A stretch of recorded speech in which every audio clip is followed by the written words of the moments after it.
Several days ago, the sun simply came to a stop in the sky. Though during these long winter days, none of us can be certain how long it has been this way.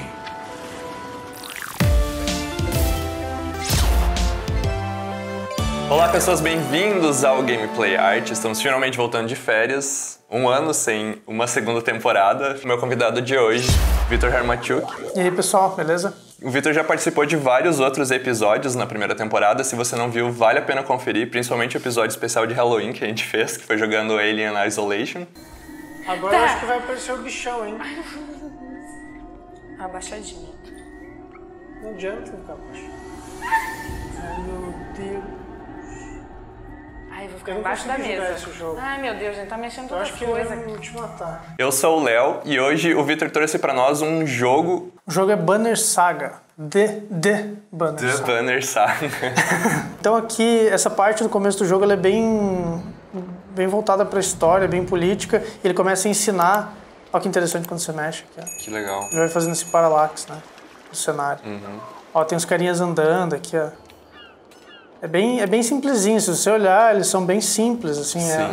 Mas funciona muito bem, né? Sim.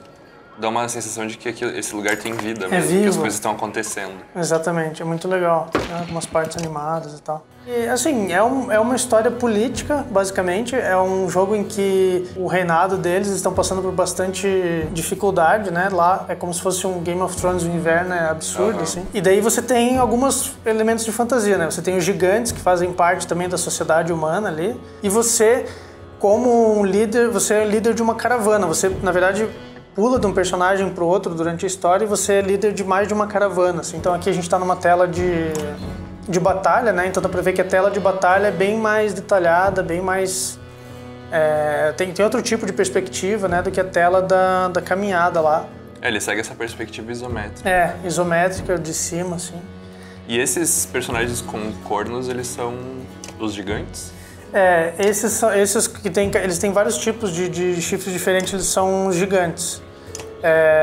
E eles valem, quando você vai montar seu exército, eles valem por mais de uma unidade, sabe? Então quando você coloca um gigante, você pode colocar, ele vale como se fosse por dois carinhas, uma coisa assim, dois humanos, né? Então cada unidade aqui, ela tem as próprias habilidades, né? Esse cara do escudo, ele tem algumas habilidades de se manter no lugar e... Eu acho que não devia ter feito isso, na verdade. Ataque suicida. Ataque suicida. Ele tem essa habilidade de se manter no lugar e tomar menos dano, né? E você pode também emparedar dois caras que têm escudo para eles ficarem em formação. E daí eles tomam um dá bônus pro outro por estarem... Então é bem interessante, assim. Tem algumas unidades que são personagens especiais. Tipo esse cara aqui, esse Eirik aqui, ele é um personagem que ele é uma classe única. Ele é o único personagem que tem isso. Esses outros aqui já são classes que você pode adquirir depois à vontade. Eu acho que ele eu vou deixar pra trás aqui. Vou fazer um poderzinho. Ele meio que tem um poder em que ele dá motivação para os outros, assim. Então ele consegue fazer com que ele ganhe pontos para fazer habilidades especiais. Depois quase um recurso, como se fosse mana ou alguma coisa assim, né? Que é esse aqui, ó, essa estrelinha, né? Então ele dá essas estrelinhas pros personagens. Então é bem interessante esse jogo porque quanto menos desse ponto vermelho tem o personagem, ele tem 5, né? Tem um bannerzinho em cima, 5, azul e 6 do lado. Então isso faz, ó, esse aqui é 9, 9, os gigantes são maiores, ó, 7, 15. Então quanto menos desse vermelho ele tem, menos dano ele dá também. Então ele vai ficando ferido em batalha. Né? E esse azul é a armadura dele, então você pode escolher ou tirar a armadura dele antes para ele ficar vulnerável rápido, ou já tirando, machucando, realmente ferindo ele para que ele dê menos dano. Né? Então tem essa estratégia. E alguns personagens têm um monte de armadura, então você tem que quebrar ela antes de quebrar a vida, porque fica muito difícil bater nele sem quebrar a armadura antes. Né? Vou colocar esse cara aqui do lado.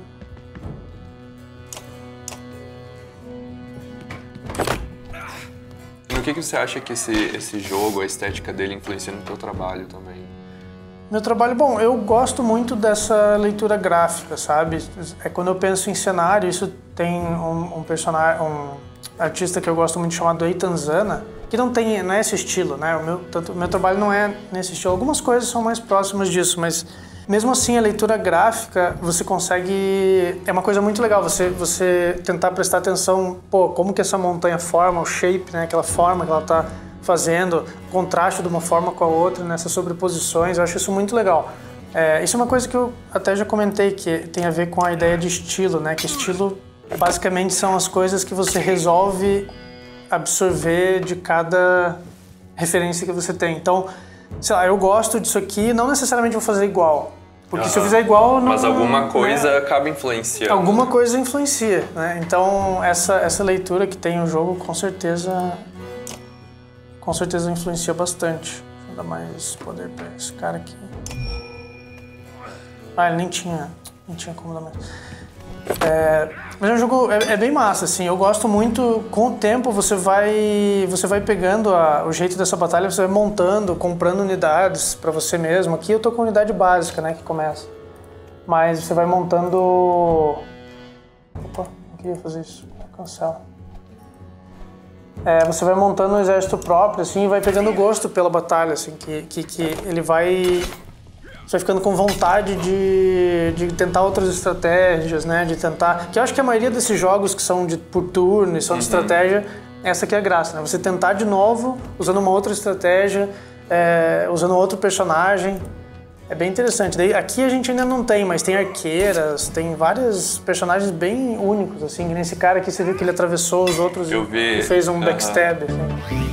Esse jogo eu acompanho faz muito tempo, o desenvolvimento desse jogo aqui. Eu acompanho, na verdade, antes de sair. Esse aqui é o primeiro Banner Saga, porque eles fizeram um jogo chamado Banner Saga Factions, antes de sair o Banner Saga, né? Essa franquia do Banner Saga Factions não ficou conhecida porque eles não levaram adiante. Ela foi só um teste, na verdade, que era um joguinho multiplayer, onde a galera...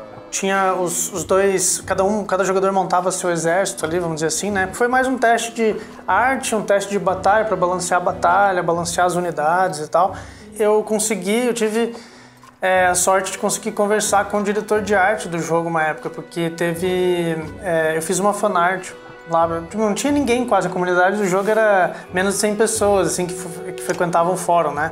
E eu tive feedback do... Arne Jorgensen. Do Jarne Jorgensen.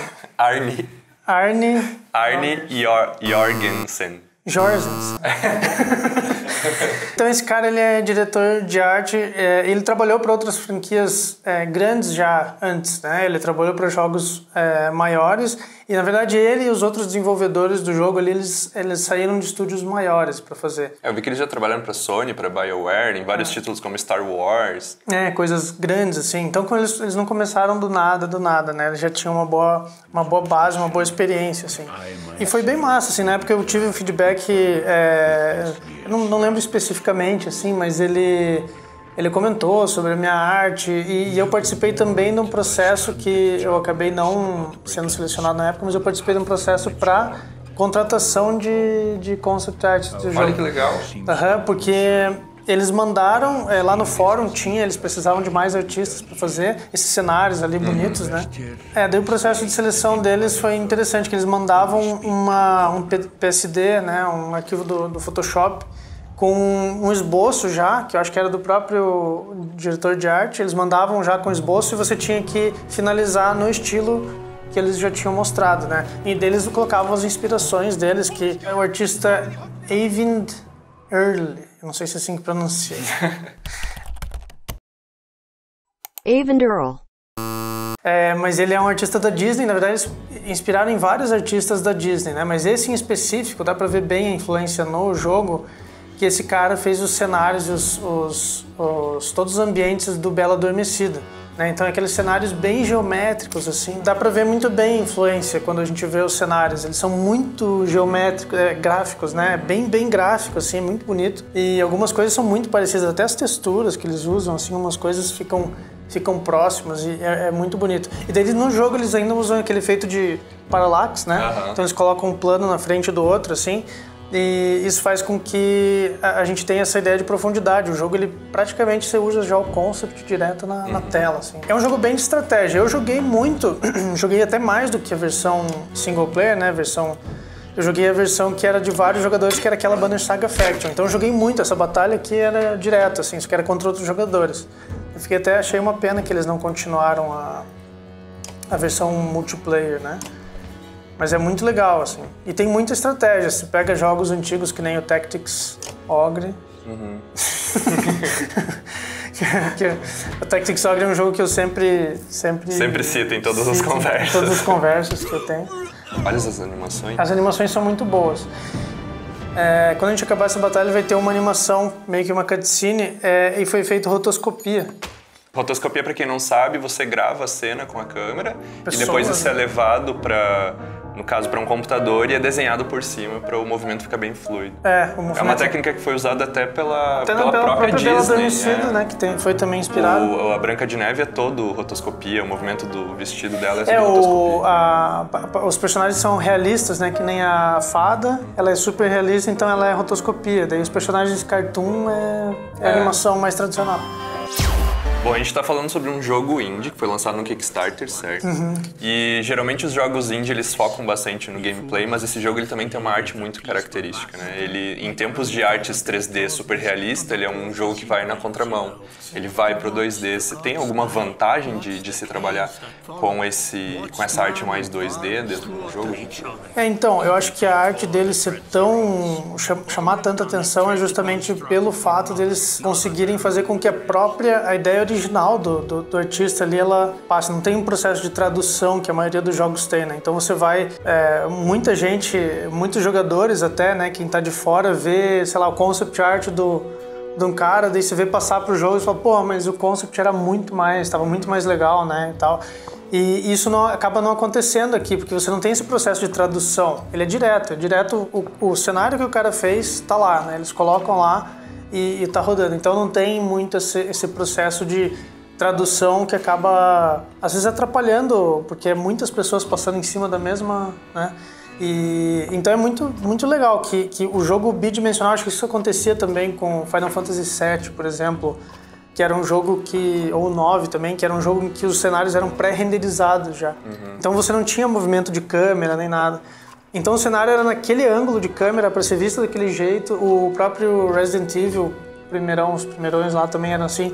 A câmera era daquele jeito e você não tinha como olhar de outro ângulo. Então isso fazia com que você não tivesse tanto esse processo de tradução, assim, porque às vezes o cara planejou, num filme assim, o cara planeja a cena vendo daquele ângulo. Sim, claro. E fechou, é daquele ângulo. Você não rotaciona, você não vai ficar rodando, entendeu? E acho que isso ajuda muito aqui, né? Porque é um jogo totalmente bidimensional. As pessoas estão vendo que os artistas fizeram em primeira mão ali e não tem essa distorção.